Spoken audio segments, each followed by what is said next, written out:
Wake up sleepy, we gon' do this, we gon' live life, we gon' make these dreams come alive. And I know you can, I know you can, oh. Happy Friday, Sleepy, and welcome back to the digital news. We have exciting things coming our way. Fall sports, they're starting March 8th. If you are interested, you must register for Family ID. That is located on the school website under athletics. Black history is a part of America's history, and it is important for all Americans to know, learn about, and understand. Our spotlight of the month is Amanda Gorman, a 22-year-old Harvard graduate. She became the youngest poet to read at a presidential inauguration. Amanda's words offered hope for Americans, promising that there will always be light if only we're brave enough to see it. If only we're brave enough to be it. I know it's been a rough year, but you can do it. Keep going. We are almost there. Good things are coming our way.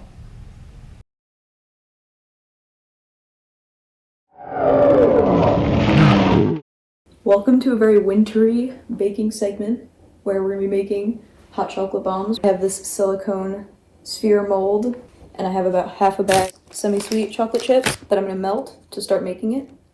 So get this before you start. I'm putting mine in for about a minute. So just took them out. You can see that they're still all in chocolate chip form. Start painting the inside of your silicone shell. You want a thin shell, but not too thin that it's going to break. All right, after you've got your first pass of the shells, you're going to put them in the freezer for 5 minutes to let it cool so that you can put a second layer on. And now these are nice and hardened, so I can go and add a second layer. All right, now that the second layer is on there, you're going to put them back in the freezer while that second layer is cooling. You have to make sure that you have all the things you want to put in them. I'm putting mini marshmallows and chocolate mix. I'm using these little Swiss Miss packets. Okay, I took mine out of the freezer. Now you're just going to pop them out. All right, once you got those out, it's time to start filling them with the marshmallows and hot chocolate mix and whatever else you're putting in them. The directions I'm using call for a tablespoon of hot chocolate mix in each one. They say it's the perfect amount, but there are other recipes that say 2, so make your own choices. Choose your own adventure with the hot chocolate bombs. All right, now microwave a plate for about 90 seconds to get it warm so that you can use it to attach the two halves of the hot cocoa bomb together. You can take the halves of the hot chocolate bombs that you didn't fill, melt the edges of the top halves, so that you can attach them, like so. If your different half edges are a little bit uneven like mine were, you can also take your excess chocolate and go around the edge for a little bit of a stitch job. Right, with all that done, I'm gonna put mine, now attached, back into the freezer for a little bit. And there you have it, your very own hot cocoa bomb. You can also put extra little decorations on the top if you want. I didn't, but if you have a flair for the extravagant, go for it.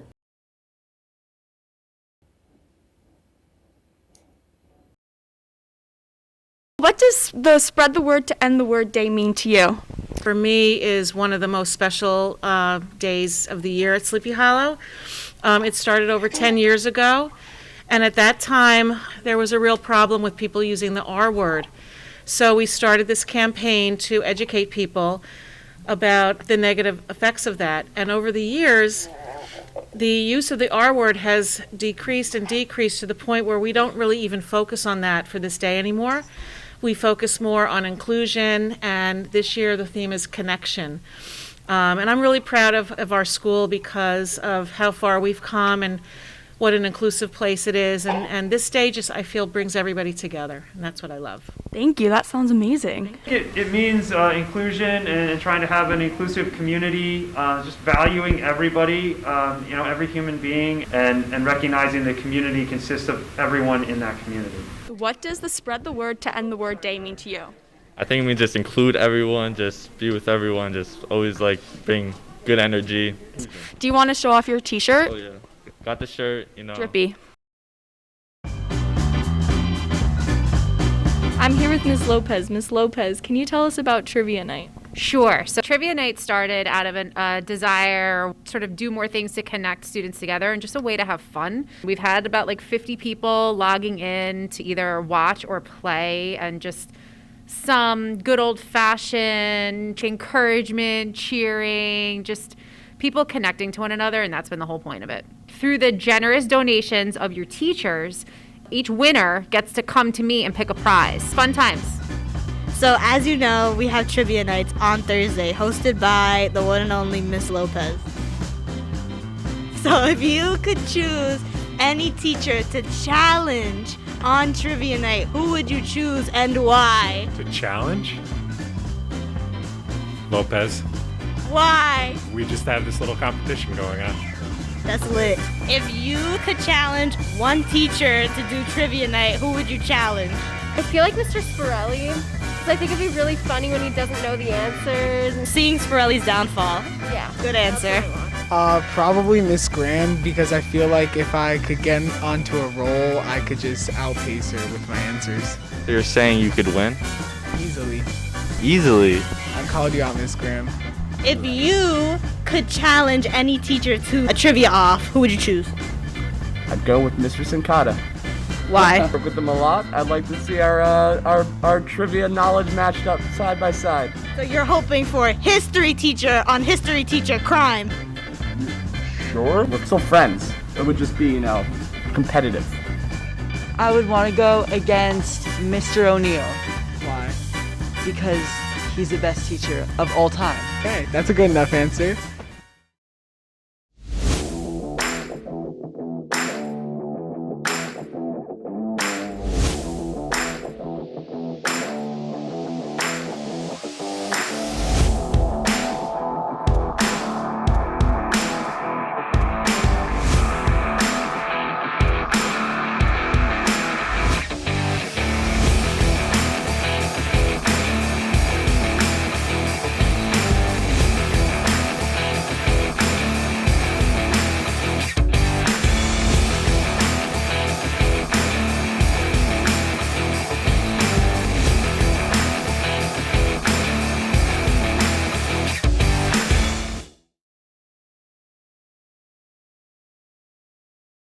We are here with Mr. Franco, and he is the only one who can answer this question the best.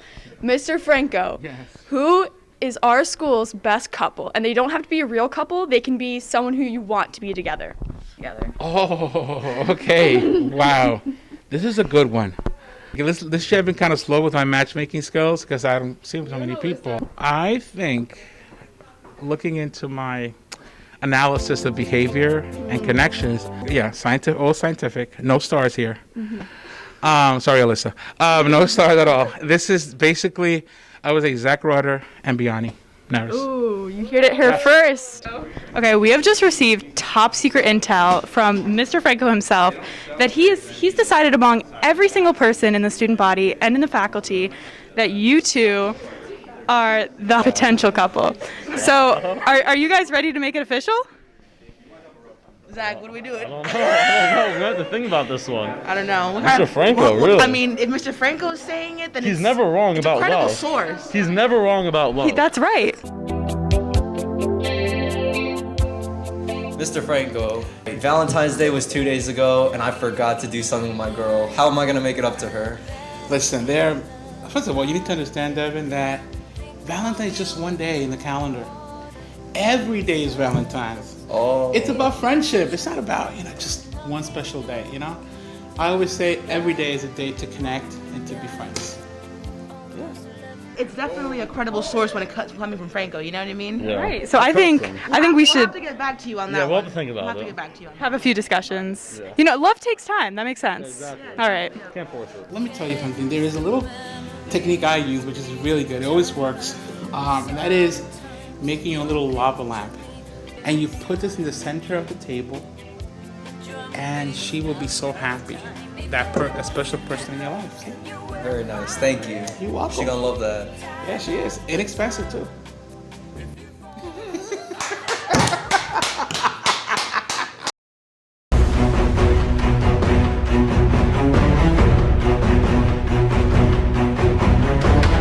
Hey, Mrs. Spirelli. Hi, Alyssa. Between me and Franco, who do you think is a better matchmaker? I didn't even know Franco was a matchmaker. I take the W. Out of me and Mr. Franco, who do you think is the best matchmaker in Sleepy Hollow High School? You already know the answer to this. Not you. There's a certain incident which we don't talk about, so. From 1 to 10, how good of a matchmaker am I? I'll give you an 8 out of 10. Oh, that's a good rate. If you were to guess who was the better matchmaker, who would you say it is? Obviously, Mr. Franco. Dude, he is literally, Mr. Franco is the professor of love. As you know, Mr. Franco thinks he's the best matchmaker in Sleepy Hollow. But I think I am, so who do you think's better?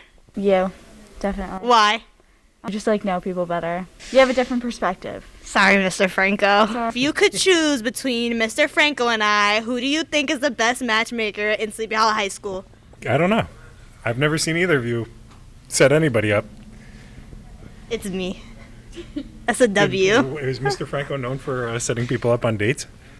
Well, he's known for setting people up sitting next to each other in chemistry class, whereas I have had multiple people go on multiple dates. If you could choose between me and Mr. Franco, who do you think is the king of matchmaking in Sleepy Hollow High School? I watched you on the trivia doing matchmaking. I'm sorry, Mr. Franco, but I'm going to go with our girl over here. Take the L. Mr. Franco, as you know, we're both matchmakers. Yes. What's your success rate? My success rate, I would say about 80%. Okay, mine is about 40%, but if I'm going to be quite honest with you, I have received more votes as being the best matchmaker. But can I tell you something, Alyssa?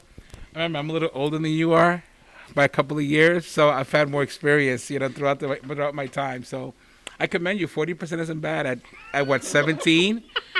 53 here in July, and 80%. It takes a while. It takes a while, Alyssa. Don't worry about it. Don't give up. Keep looking at the stars. I feel this. On this day, March 5th, the hula hoop, a hip swiveling toy that became a huge fad across America in the 1960s, was patented. Yeah. Hula hoop king. Yeah.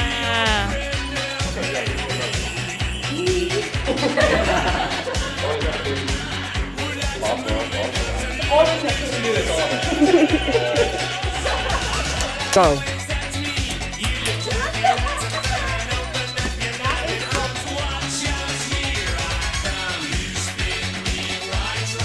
And it looks like we have a winner.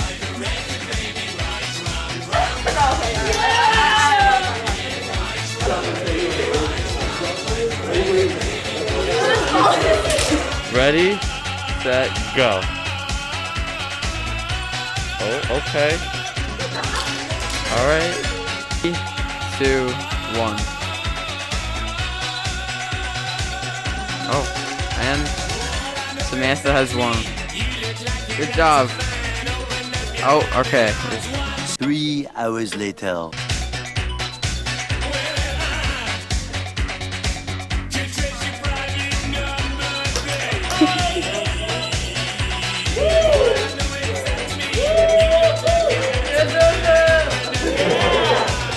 One eternity later.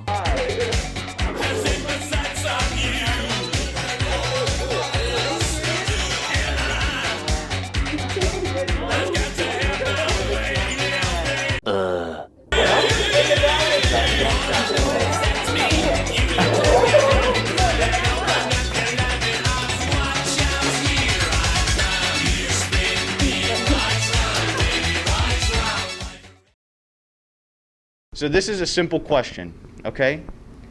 If you get this question wrong, will I punch you in the face?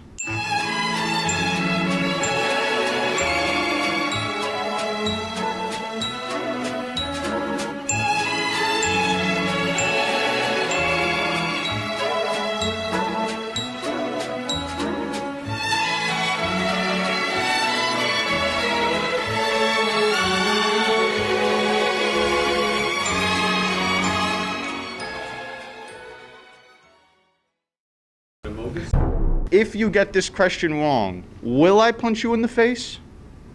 Yes or no? I'm going to no. You're gonna go no. Yeah. I'll tell you why you always say yes. Simple logic. Wait, that was the question? Yes. Bruh. If you said no, and you're correct in saying no, then I wouldn't punch you in the face. Because not only were you correct in the answer, which means I wouldn't punch you in the face regardless, but you're also correct in assuming that I wouldn't punch you in the face. So, no punch. Happy face. However, if you're wrong, if you assume that I would be the bigger man and not punch you in the face for getting the question wrong, and you were wrong about that, you get punched in the face. And now you have a black eye and a frown and a tear. You say yes and you answer correctly. I don't punch you in the face regardless of, whatever. You understand? No. If you get this question wrong, will I punch you in the face? And I say yes. Regardless of what you say. If you are correct, if you answer correctly, I will never punch you in the face. So then you are a smiling, happy man. If this is wrong, what you were assuming when you said yes was that I would punch you in the face. Right. But you were wrong in assuming that I would punch you in the face. Therefore, do you see what I'm saying? So as it turns out, I had somewhat adequately explained the entire problem. Unfortunately, what followed was about 20 minutes of me and Sprelly confusing each other, so that's the rest. As you're asking me this question, what if you are going to punch me in the face if I get it wrong? So then I get it wrong, and you punch me in the face. No. When you answered no to the question, you thought that I wouldn't punch you in the face if you got it wrong. Right. And that was an incorrect assumption. Therefore, now you're reversing the assumption. What do you mean? If I assume you're the good guy, you actually punch me. If I assume you're the bad guy, you don't. No, if you assume, if I punch you in the face. Wait. If you assumed that I would punch you if you had got the question wrong, and you assumed incorrectly, therefore, I wouldn't punch you even if you got the question wrong, then getting the question wrong doesn't matter because you were incorrect in assuming that I would punch you. Do you understand this? Yeah, 100%. The problem is I'm thinking there's this other question. There is no other question. It is the question. It is the question. Yes. If you get this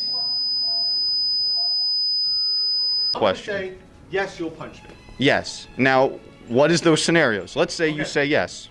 So I say yes. Yes. Uh-huh. And then you punch me. I said this is essentially what Honestly, I thought of this last night at like... You made this up? Yeah. I thought of this last night. I thought of this last night at like 1 a.m. Are you going to punch me? Is there an answer to the question? If you get it wrong. This is the question. There has to be an answer to the question. This is all of this is part of the question as well. Look at this way. What kind of question is that? it's intellectual. You at least see what I'm trying to go for here? I think I see what you're trying to go for, and I think you're doing a terrible job. Amogus.